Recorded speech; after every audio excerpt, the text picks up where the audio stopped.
అందరికీ నమస్కారం అండి. Welcome back to Uma's cute home. ఈరోజు వీడియోలో నేను నిన్న పూజ గదిలో ఈ షీట్ అనేది ఏ విధంగా వేసుకున్నానని చెప్పి ఆల్రెడీ వీడియో అనేది షేర్ చేశాను. అయితే చాలామంది నన్ను క్వశ్చన్ అడుగుతున్నారు, అక్క మీ పూజ గదిలో ఏం పెట్టుకుంటారక్క, పూజ గదిలో ఫొటోస్ని ఏ విధంగా పెట్టుకోవాలి, ఏ దేవుణ్ణి పటాన్ని ఎక్కడ పెట్టుకోవాలి అనే విషయాలన్నీ నన్ను అడుగుతూ ఉన్నారనమాట. ఈరోజు అనేది మీకు క్లారిటీ అనేది ఇవ్వబోతున్నాను. అయితే వీడియోలోకి వెళ్ళబోయే ముందు మొదటిసారి ఎవరైతే మన ఛానల్ చూస్తున్నారో దయచేసి సబ్స్క్రైబ్ చేసుకోండి. అలాగే మర్చిపోకుండా పక్కనున్న బెల్ ఐకాన్ యాక్టివేట్ చేసుకుంటే నేను అప్లోడ్ చేసిన వెంటనే నోటిఫికేషన్ వస్తుంది. అలాగే మనం పూజ గదిని ఏ సమయంలో శుభ్రం చేసుకోవాలి, ఎప్పుడు శుభ్రం చేసుకోవాలని కూడా నేను ఈరోజు వీడియోలో అనేది షేర్ చేస్తాను. సరే, మనం లేట్ చేయకుండా వీడియోలోకి వెళ్ళిపోదాం. పైనుంచి అనేది చూపిస్తాను అనమాట. ఇది వచ్చేసి మనకి పూజ గదిలో వచ్చేది, ఇది వచ్చేసి తూర్పు గోడ, ఇది వచ్చేసి ఉత్తరం, ఇది ఈశాన్య మూల కదా మనకి వచ్చేది. అయితే ఈశాన్య మూలకి అధిపతి పరమేశ్వరుడు అనమాట. అయితే నేను ఇక్కడ వచ్చేసి మనకి ఉత్తరం అలాగే తూర్పు కాబట్టి అయితే నేను ఇక్కడ లక్ష్మీ కుబేర్ ఫోటో అయితే పెట్టుకున్నాను. అంటే తూర్పుకి ఉత్తరానికి మధ్యలో అనేది నేను ఇక్కడ లక్ష్మీ కుబేర్ ఫోటో పెట్టుకున్నాను. ఇక మధ్యలో అయితే అనంత పద్మనాభ స్వామి టెంపుల్కి వెళ్ళాను కదండి, అక్కడ నేను తీసుకున్న ఫోటో అనమాట ఇది. అందుకని ఇది మధ్యలో అనేది కరెక్ట్గా పెట్టాను. ఇక్కడ వచ్చేసి ఇది కూడా నేను అక్కడ అనంత పద్మనాభ స్వామి టెంపుల్ త్రివేంద్రంలో తీసుకున్నాను, కేరళలో. అది కూడా ఇక్కడ అనేది అంటించాను. శ్రీ అనంత పద్మనాభ స్వామి వారు ఈ ఇంటి ఐశ్వర్యం అని చెప్పి రాసి ఉందనమాట. ఇదైతే నేను తీసుకున్నాను అక్కడ, ఇది మధ్యలో పెట్టుకున్నాను. ఇక ఇటువైపు వచ్చేసి వారాహి అమ్మవారి ఫోటో అయితే పెట్టుకున్నాను. ఈ విధంగా ఉన్న ఫోటోనైతే నేను వారాహి అమ్మవారి ఫోటో పెట్టుకున్నాను. చాలా మందికి సందేహం, అక్క పూజ గదిలోని వారాహి అమ్మవారి ఫోటో పెట్టుకోవచ్చా అని అడుగుతున్నారు. నిరభ్యంతరంగా పెట్టుకోవచ్చండి. అమ్మవారు మనకి శాంత స్వరూపిణిగా దర్శనమిస్తున్నారు చూడండి. ఈ అమ్మవారిని నిజంగా మనం భక్తితో కొలిస్తే మన కోరికలన్నీ కూడా అమ్మవారు నెరవేరుస్తారనమాట. దానికి సంబంధించిన వీడియోస్ అన్ని కూడా మన ఛానల్లో ఉన్నాయి. నేను ఇక్కడ వారాహి అమ్మవారి ఫోటో పెట్టుకున్నాను. ఇక ఇది వచ్చేసి బాబా ఫోటో అండి. ఈ బాబా ఫోటోని డాడీ వచ్చేసి మాకు పెళ్ళైన తర్వాత పూజ గదిలో పెట్టుకోమని ఈ ఫోటో ఎవరో ఇచ్చారట, దాన్ని ఫ్రేమ్ చేయించి ఇచ్చారు. అప్పటి నుంచి బాబా గారు అయితే మా పూజ గదిలోనే ఉన్నారనమాట. ఇది నేను ఇటువైపు అనేది, అంటే నేను ఆగ్నేయ మూల వైపు అయితే. ఇక తర్వాత ఈ పక్కన వచ్చేసి నేను సత్యనారాయణమూర్తి ఫోటో పెట్టుకున్నానండి. ఈ ఫోటో వచ్చేసి మేము గృహప్రవేశం చేసినప్పుడు, మేము సొంత ఊర్లో ఇల్లు కట్టుకున్నప్పుడు గృహప్రవేశం చేసినప్పుడు కొన్న ఫోటో అనమాట, సత్యనారాయణమూర్తి ఫోటో. ఆ ఫోటోని అలాగే నేను పూజ గదిలోని పెట్టుకున్నాను. ఇక ఇక్కడ వచ్చేసి దుర్గా అమ్మవారి ఫోటో పెట్టుకున్నాను. దుర్గా అమ్మని పూజించడం, మంగళవారాల్లో పూజించడం మనందరికీ తెలిసిందే. ఇక్కడ దుర్గా అమ్మవారిని పెట్టుకున్నాను. ఇక్కడ ఈశాన్యాధిపతి పరమేశ్వరుడు, ఇది వచ్చేసి స్వర్ణాకర్షణ భైరవుడు అని కూడా అంటూ ఉంటారు. ఇది వచ్చేసి ఆ పరమేశ్వరుడేనండి. పరమేశ్వరుడు స్వర్ణాకర్షణ భైరవ రూపంలో లక్ష్మీ కుబేరులకి, ఈవిడ వచ్చేసి లక్ష్మీదేవి, ఇతను వచ్చేసి కుబేరుడు అనమాట. లక్ష్మీ కుబేరులకి ధన ధాన్యాలని ప్రసాదిస్తున్నాడు అనమాట ఈ స్వర్ణాకర్షణ భైరవుడు. అంటే భైరవుడు అంటే మనం పరమేశ్వర స్వరూపంగా భావిస్తాం కాబట్టి నేను ఈశాన్యంలో, అంటే తూర్పు గోడ వైపు నేను ఈ స్వర్ణాకర్షణ భైరవుడు ఫోటో అయితే పెట్టుకున్నానండి. ఇక అలా కిందకు వచ్చేస్తే ఈశాన్యాధిపతి పరమేశ్వరుడు కాబట్టి ఇక్కడ శివ కుటుంబాన్ని అయితే పెట్టుకున్నాను. ఇక్కడ శివ కుటుంబంలో మనకి పరమేశ్వరుడు, పార్వతీదేవి, విఘ్నేశ్వరుడు, బాలా త్రిపుర సుందరీ దేవి, అలాగే మనకి ఇక్కడ సుబ్రహ్మణ్య స్వామి. ఇది శివ కుటుంబం అండి. ఈ శివ కుటుంబాన్ని పెట్టుకున్నాను ఈశాన్యంలో. ఇక్కడైతే ప్లేస్ ఉంచాను. ఇక్కడ వచ్చేసి నేను రాగి చెంబు పెట్టుకోవాలనుకుంటున్నాను. ఆ రాగి చెంబు ఏ విధంగా పెట్టుకోవాలని చెప్పి నేను నెక్స్ట్ వీడియోలో అయితే షేర్ చేస్తాను. అందుకని ఇక్కడ ప్లేస్ అయితే ఉంచేసానండి. ఇక తర్వాత వచ్చేసి ఇక్కడ పక్కన వచ్చేసి వెంకటేశ్వర స్వామి అలాగే లక్ష్మీదేవి కొలువై ఉన్న ఫోటో అయితే పెట్టానండి. తులసి మాల అనేది వేశాను. ఇక్కడ పరమేశ్వరుడికి అయితే రుద్రాక్ష మాల వేసుకున్నాను. ఇక్కడ వచ్చేసి గోదా అమ్మవారి ఫోటో అండి, గోదాదేవి ఫోటో. ఇది నేను వైకుంఠ ఏకాదశి రోజు వెంకటేశ్వర స్వామి టెంపుల్కి వెళ్ళినప్పుడు అక్కడ గుళ్ళో అనేది ఈ గోదా అమ్మవారి ఫోటో అనేది ఇచ్చారు. అందుకని ఇక్కడైతే నేను గోదాదేవిని పెట్టుకున్నానండి. ఇక చక్కగా చందనం కుంకుమ బొట్లతో అయితే ఈ విధంగా బొట్లు కూడా పెట్టేసుకున్నాను, నీట్ గా తుడుచుకొని. ఇంకా పండగ వస్తుంది కదా అందుకని. ఇక తర్వాత ఆ వెంకటేశ్వర స్వామికి ఎడమ వైపు నేను లక్ష్మీ అమ్మవారిని అయితే ఇక్కడ పెట్టుకున్నానండి. లక్ష్మీ అమ్మవారి ఫోటో. చక్కగా అమ్మవారు కూర్చొని ఎంత ప్రసన్న వదనంతో నన్ను భక్తితో పూజించండి, నేను అనుగ్రహిస్తాను అన్నట్టు చూస్తున్నారు అమ్మవారు. మనసుకు ఎంతో ప్రశాంతత అనిపిస్తూ ఉంటుంది నాకు. ఇక తర్వాత ఇక్కడ మన బుజ్జి వినాయకుడు అండి. వినాయకుడి ఫోటో ఇక్కడ పెట్టుకున్నాను. ఎప్పుడు కూడా లక్ష్మీదేవి పక్కన, అమ్మవారి పక్కన వినాయకుడు ఉండాలని చెప్తూ ఉంటారండి. ఎందుకు అంటే అమ్మవారు, లక్ష్మీ అమ్మవారు దత్తపుత్రుడే విఘ్నేశ్వరుడు అండి.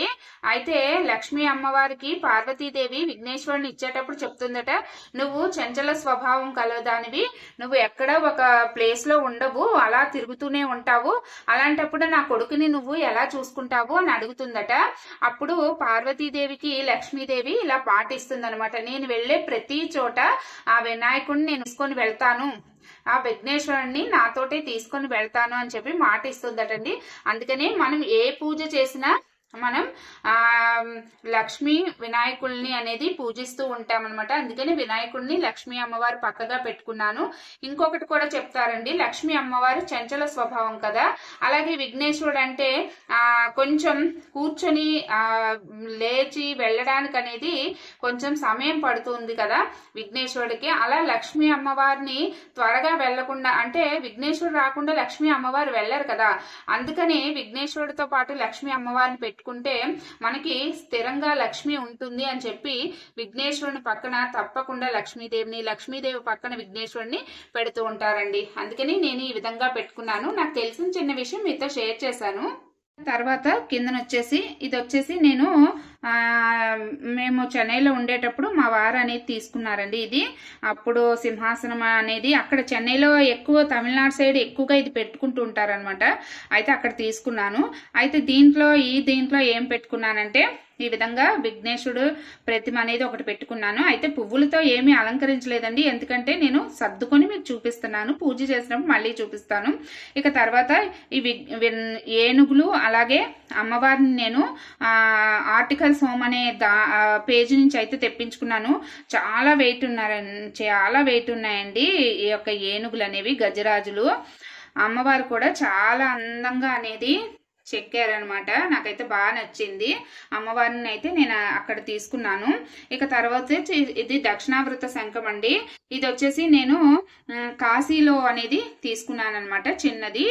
ఈ మధ్య అడిగారక్క చిన్నది పెట్టుకోవాలా పెద్దది పెట్టుకోవాలా అని. మీ పూజ గదికి ఏది కరెక్ట్ గా ఉంటే అది పెట్టుకోండి, చిన్నదైనా పర్వాలేదు పెద్దదైనా పర్వాలేదు.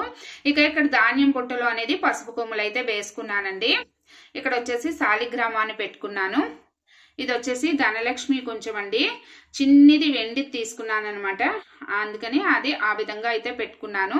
ఇక ఈ విధంగా చిట్టి గాజులు అమ్మవారికి అనేది వేసాను అనమాట. ఈ విధంగా ఇవి వచ్చేసి కాసులు వచ్చేసి మనం లక్ష్మీ వ్రతం చేసుకుంటాం కదా, వరలక్ష్మి వ్రతం, ఆ 2 కాసుల్ని అలాగే ఉంచేసానండి. ఫస్ట్ కాసుల్ని అమ్మవారి మెడలో అలా పెట్టేసి ఉంచాను అనమాట. ఇక తర్వాత ఇక్కడ వచ్చేసి ధనలక్ష్మి కొంచెం అండి. ఈ కొంచెం మనం మార్గశిర మాసంలో పెట్టుకుంటే చాలా మంచిదని చెప్పాను కదా. అయితే ఈ మార్గశిర మాసం అంతా ఇలాగే ఉంచి ఆ తర్వాత తీస్తానన్నమాట. ఎలాగూ నా దగ్గర చిన్న లక్ష్మి కొంచెం ఉంది కదా, ఇది పెట్టుకొని, ఇదైతే మార్గశిర మాసం మనం అమావాస్య పూజ అయిపోయిన తర్వాత మనకి పుష్యమాసం మొదటి రోజు తీసేసి మళ్ళీ ఎక్కడక్కడ మనం పెట్టుకోవచ్చు. లేదు మాకు ప్లేస్ ఉందండి మేము పెట్టుకోగలం అంటే మళ్ళీ అది యథాస్థానంలో పెట్టుకోవచ్చండి. ఇక తర్వాత ఇక్కడ వచ్చేసి అన్నపూర్ణాదేవి. ఈ అన్నపూర్ణాదేవి ప్రతిమ కూడా నేను కాశీలోనే తీసుకున్నానండి. ఇక్కడ వచ్చేసి పసుపు కుంకుమ అనేది పెట్టుకున్నాను.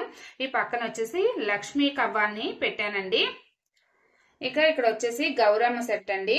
ఈ గౌరమ్మ సెట్ ని ఇక్కడ పెట్టుకున్నాను. ఇక వచ్చేసి విఘ్నేశుడు ముడిపండి. ఇది నేను కొన్ని కారణాల వల్ల అనేది ఎప్పుడు నేను వ్రతం చేసిన వెంటనే మరుసటి రోజు నైవేద్యం అనేది చేసేస్తాను, కానీ కొన్ని కారణాల వల్ల ఉంచవలసి వచ్చిందనమాట. అందుకని ఉంచాను. నెక్స్ట్ సంకష్ట చతుర్థికి అయితే తీసి నైవేద్యం చేసి స్వామివారికి పెట్టేస్తాను. అక్క పూజ గదిలోని మీరు చిన్న అద్దం పెట్టారు ఎందుకు అక్క అని అడిగారండి. అద్దం అనేది లక్ష్మీ స్వరూపంగా చెప్తారండి. అలాంటి అద్దం ముందు మనం కొన్ని కాయిన్స్ కనుక ప్లేట్ లో వేసి పెడితే అవి రిఫ్లెక్ట్ అవుతాయి చూసారా. అలా మన ఇంట్లో కూడా ఐశ్వర్యం ఎల్లప్పుడూ కూడా లేదు అనే పదం లేకుండా ఎప్పుడు కూడా మన ఇంట్లో కాసులు అనేవి ఉంటూ ఉంటాయని ఈ విధంగా అనేది పెట్టారండి. అందుకని నేను ఈ విధంగా పెట్టుకున్నాను. ఇక్కడ వచ్చేసి పసుపు, కుంకుమ, అక్షంతలు, శ్వేతాక్షతలు అవి పెట్టాను. ఇక ఇది వచ్చేసి కుంకుమ, అందులో గోమతి చక్రం, అలాగే చిట్టి ఒక లక్ష్మీ గవ్వ, అలాగే ఒక చిట్టి గాజు వేసి పెట్టుకున్నానండి. ఇందులో కుంకుమార్చన చేస్తాను అమ్మవారికి. ఇది రాగిదండి. రాగి దాంట్లో కుంకుమార్చన చేయడం చాలా మంచిదని చెప్తారు. ఇక ఇది వచ్చేసి గౌరమ్మ సెట్ అండి. ఈ గౌరమ్మ సెట్ ను కూడా నేను పూజ గదిలో ఇదే విధంగా ఉంచుకుంటానండి. ఇక ఈ విధంగా చూసుకుంటే ఈ పక్కన వచ్చేసి రాముల వారి అక్షింతలు మనకి ఇంటికి వచ్చాయి కదండి, అప్పుడు ఇచ్చారండి మనకి ఆ పూజ మందిరం గురించి వివరాలతో కూడిన ఒక పేపరు, అలాగే రామ మందిరం యొక్క నమూనా కల పేపరు, అలాగే మనకి అక్షంతలు, మన ఇంటికి అక్షంతలు కూడా ఇచ్చారండి. అక్షంతలు ఏం చేయాలని ఆల్రెడీ వీడియో షేర్ చేశాను. చూడలేని వాళ్ళు ఉంటే డిస్క్రిప్షన్ లో లింక్ ఉంటుంది, ఒకసారి చెక్ చేసేయండి. ఎందుకంటే జనవరి 2 చాలా ముఖ్యమైన రోజు మనకి.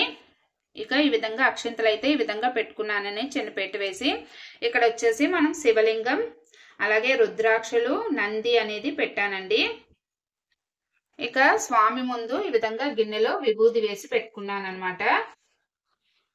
పీటకిచ్చి కూడా నేను ఈ విధంగా షీట్ వేసేసానండి. చక్కగా కుబేర ముగ్గు అయితే వేసాను దాని మీద. ఇక ఇక్కడ వచ్చేసి కుబేర కుండలు పెట్టుకున్నాను. అలాగే ఇది కూడా కుబేర కుండేనండి. ఇందులోని మనం కాయిన్స్ వేసి అర్చన చేస్తాం కదా, ఆ కుబేర కుండను కూడా ఇక్కడే అనేది పెట్టుకున్నాను. ఇదండి కుబేర కుండలు. ఈ విధంగా నా పూజ గదిని అయితే పెట్టుకున్నానండి. ఇక మనం పూజ గదిని ఎప్పుడు శుభ్రం చేసుకోవచ్చు అంటే సోమవారం గాని, బుధవారం గాని, ఆదివారం గాని మనం పూజ గదిని శుభ్రం చేసుకోవచ్చండి. ఈ 3 రోజుల్లో కూడా మనం పూజ గదిని శుభ్రం చేసుకోవచ్చు. ఇక మనకి సంక్రాంతి వచ్చేస్తుంది కదా, సంక్రాంతి అంటే నెక్స్ట్ సోమవారమే, ఇంకొక వారం రోజులు మాత్రమే ఉంది. అందుకని మీరు ఈ బుధవారం రోజు గాని రేపు గాని మీరు చక్కగా పూజ గదిని అనేది శుభ్రం చేసేసుకోండి. ఎందుకంటే మనకి లక్షవారం అమావాస్య కూడా వస్తుంది కదా. చాలా మంది అమావాస్యకి పూజ గదిని శుభ్రం చేయాలా, నెలసరి తర్వాత పూజ గది శుభ్రం చేయాలా, నెలకొక్కసారి శుభ్రం చేయాలని అడుగుతున్నారు. ఎందుకంటే మన పూజ గదిలో చాలా వస్తువులు పెడతామండి. ప్రతిసారి తీసి మనం క్లీన్ చేసి పెట్టడం అనేది చాలా శ్రమతో కూడుకున్న పని. అందుకని మనం ఎప్పటికప్పుడు ప్రతిరోజు శుభ్రం చేసుకుంటూనే ఉంటాం పూజ గదిని. అయితే వారానికి ఒకసారి బొట్లు పెట్టుకోండి. అలాగే పూజ గదిని ఎప్పుడు శుభ్రం చేసుకోవాలి అంటే మీ వీలుని బట్టి నెలసరి తర్వాత శుభ్రం చేసుకోవచ్చు, లేదు అంటే అమావాస్య తర్వాత శుభ్రం చేసుకోవచ్చు. మీరు సూతకం ఏదైనా వస్తే సూతకం తర్వాత అయినా శుభ్రం చేసుకోవచ్చు, లేదంటే నెలకొకసారి శుభ్రం చేసుకోండి. మనం పూజ గదిలోకి వెళ్ళము, అలాగే పూజ గదికి కర్టెన్ కానీ డోర్ కానీ ఉంటుంది కాబట్టి ప్రాబ్లం లేదండి. తర్వాత పసుపు నీళ్లతో శుద్ధి చేస్తే సరిపోతుంది. మీకు ఓపిక ఉంటే ప్రతిసారి కూడా మీరు శుభ్రం చేసుకోవచ్చండి. అదండి ఈరోజు వీడియో. ఈ వీడియో మీకు నచ్చిందని నేను అనుకుంటున్నాను. మీకు ఎలాంటి సందేహాలు ఉన్నా తప్పకుండా కమెంట్ సెక్షన్లో అయితే షేర్ చేయండి. నేను వీలైనంత వరకు మీకు రిప్లై అనేది ఇస్తాను. ఈ వీడియో నచ్చితే కనుక ప్లీజ్ లైక్ చేయండి, షేర్ చేయండి, కమెంట్ చేయండి. మళ్ళీ ఇంకొక మంచి వీడియోతో అయితే మీ ముందుకు వస్తానండి. అంతవరకు సెలవు. నేను మీ ఉమా. ధన్యవాదాలు. సర్వే